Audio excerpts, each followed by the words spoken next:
standing at the Pakistan Pavilion, which is at the main concourse of Gitex 2024. This is the biggest IT exhibition across the world, and 24 companies are represented in it. It's an initiative of the Government of Pakistan, Prime Minister Mohammad Shehbaz Sharif, and the Minister for IT, Shiza Fatma, and 24 companies are represented in it. During this Gitex, Pakistan has been declared as the tech destination, which is a great source of pride for Pakistan. It's a great opportunity for business leaders and IT experts from Pakistan to meet their counterparts all across the world, to increase the exports of Pakistan from 3.2 billion to many folds.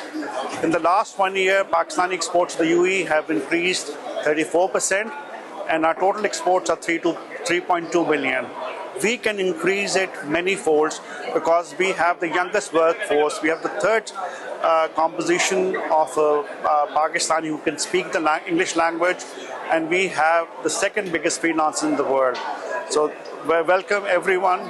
Do visit and do encourage Pakistani companies and try to make the connections between Pakistani companies and their counterparts all across the world. Welcome to Tech Destination Pakistan.